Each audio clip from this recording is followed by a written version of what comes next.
So when we last left off with the G-Boy build, I had cut the Wii motherboard up, removed it, and then hooked it up to this casing with a battery, and it posted, which was like mind-blowing. It was very strange to hack up a board and still have it work, but very, very cool.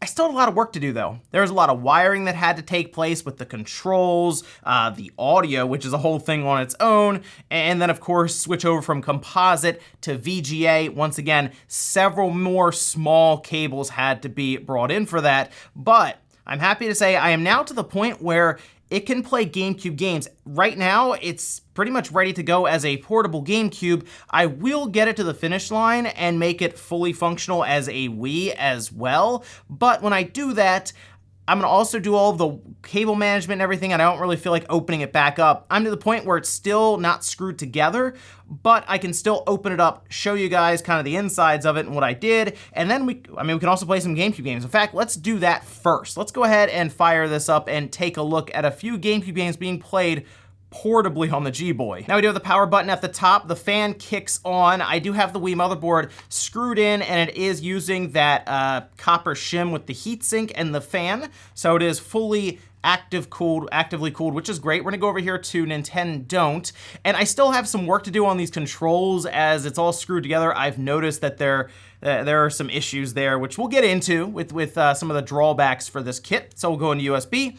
And I did have some requests for Metroid Prime, but I also have several other games on here. But you know what? Let's just start up Metroid Prime, right? Why not? Let's do that. So to start, the biggest drawback for this kit is easily the casing. The casing is pretty low quality. It's 3D printed. I mean, we talked about that when I first opened it up, but the other problem is the buttons don't completely fit right everywhere. So like, for example, these back buttons are still a bit iffy. They get stuck pretty easily, and I'm gonna have to go back through and probably remove them, maybe make them fit a bit better, and that's, honestly, there's a lot of work to do there because this has to almost come all the way back apart.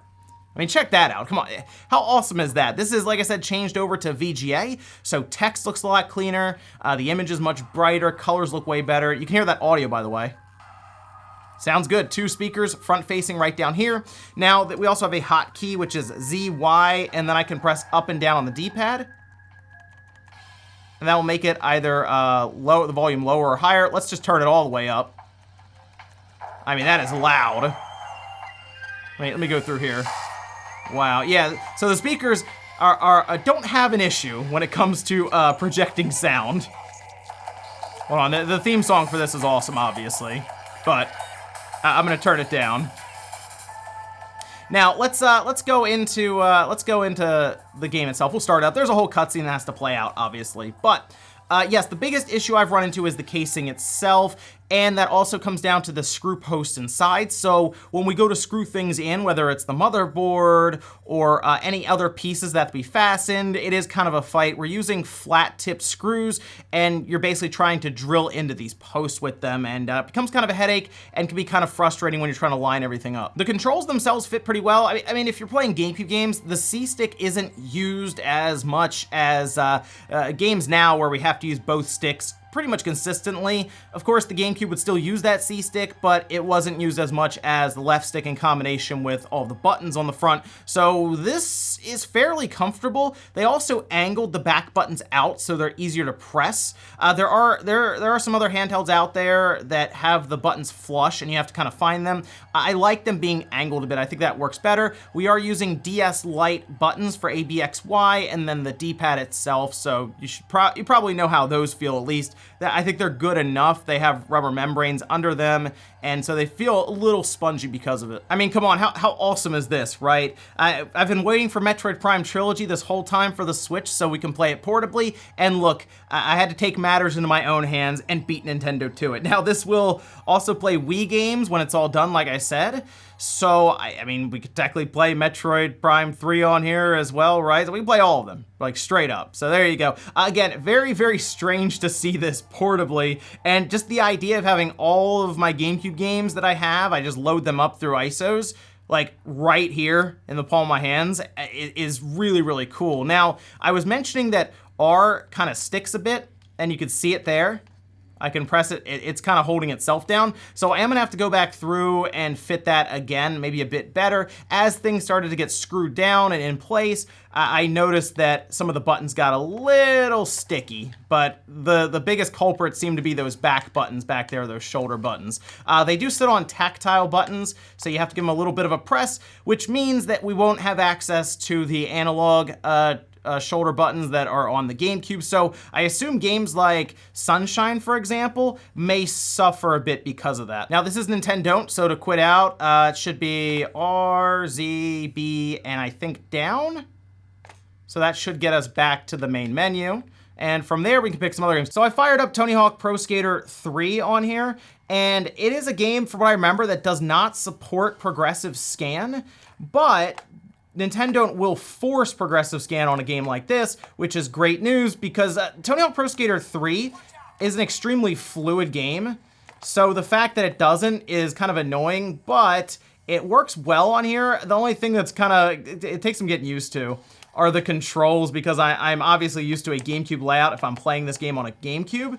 Whereas now I'm pressing DS Lite buttons and they're all like symmetrical next to each other. And like, for example, Y is grind and that's throwing me off. And then your flip trick is B, and yeah, it's all over the place. But I like that Nintendo will force progressive scan on games that don't have it, and it just makes them look that much better on this little screen. And then of course, the game that people really liked seeing on Twitter, there we go, Legend of Zelda Wind Waker, a game that was very controversial back in the day when it came out, but is still now very relevant. People love this game, and you know what, I do hope that it eventually comes to the Switch, but here it is portably. And this is a game that if you do get one of these kits and you build it, fire this game up right away, because the colors on this panel through VGA, I mean, it looks incredible. It's hard to describe like through the camera, but it looks really, really good. You can play around with some of the settings with this panel. It has like a board that comes with it that you can plug in.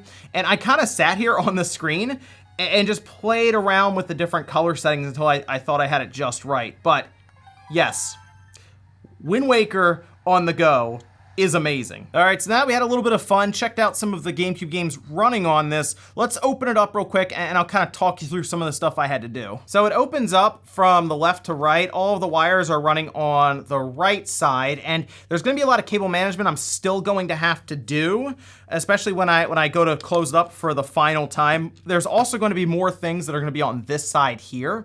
This is our main Wii board, of course. Remember, we cut that out and we soldered it up to see how it would do. After it posted, again, very excited, but you can see how much more had to take place for this to finally finish up. We also have two of our 18650 batteries down here. So I was only testing with one before, and people were wondering what the battery life would be with that. I did have another one that went in here. I haven't had a chance to stress battery life yet. All I know is I played it a good bit last night testing it, and then some more this morning, and it seems to still be rolling along with the green LED on the front. It goes to yellow when it's 50%, and then it goes down, I believe, to red when it's just about out of battery power. There's a white box here to help hold it up. Now, I had mentioned before, we have our RGB board up here for that light, and you can see how many cables have to run down and around. It's quite a bit. And then from there, we have all of these wires that are running to different vias on the board, and that is going to be the hardest part about this project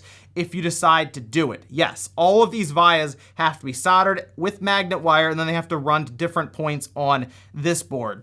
This is the back panel here for that VGA, for the LCD here.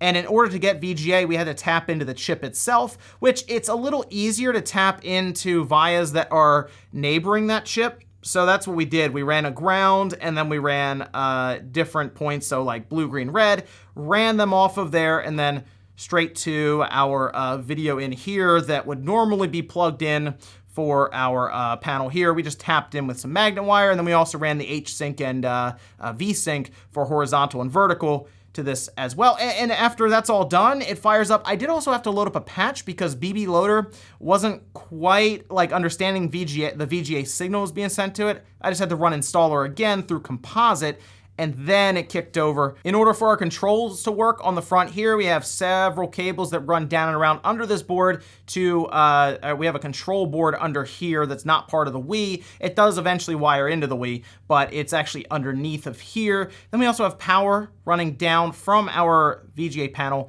down to the board as well. So they certainly gave us everything we needed to work with here for this to happen. A lot of custom boards, like this audio board down here, very custom. And we can see several magnet wires coming off of here and then running once again to different vias. I mean, this whole back of the Wii right here is just covered in magnet wires that had to be soldered in to pull those signals off. And for anyone telling me that the analog sticks would eventually drift, they're pretty easy to take out. We just have 2 screws and a bracket, and it actually pops off, and then they just plug in. So, hey, I mean, I did all this. I can change out analog sticks if they decide to start drifting on me. Also, you're probably gonna see that a lot with projects like these.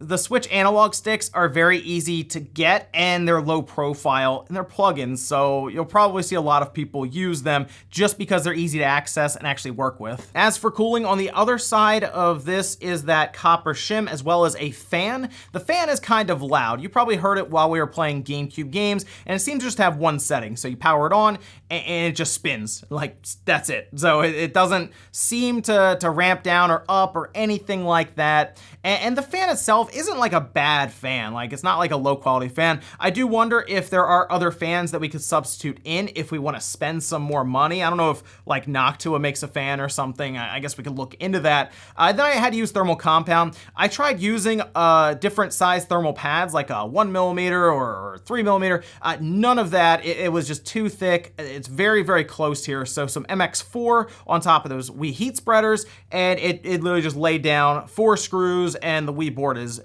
in place. Now, outside of some fine tuning for the different buttons, there are still 2 more things I want to do here in order to give it Wii functionality like fully.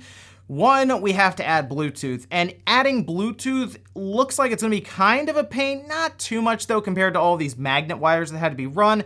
I will have to lift the board back up, and that's why I figure, well, if I'm gonna do that, I'll make sure I get the back buttons in and clean those up a bit as well, and any other buttons. We have to take that Bluetooth module from the Wii, set it down with some hot glue, and then run some magnet wire around to traces on the other side that appear to run underneath the CPU itself, or the GPU itself, and we have to scrape off a little bit on top and solder to that. So that is a little harder to do. And then on top of that, I want to add the real-time clock functionality back in, and that is another board that I have to grab off of the main Wii motherboard, solder that in with an actual, I think it's a 2032 battery that we have to solder in as well. But once that's done, Wii games will boot up. In fact, you can boot to the main menu and it'll act just like a Wii. So I see a lot of excitement around this project, and I think it's really, really cool, but despite them giving you everything you need here, really, to get this done, you still have to get like the battery and your own Wii, of course, to cut up and all of this.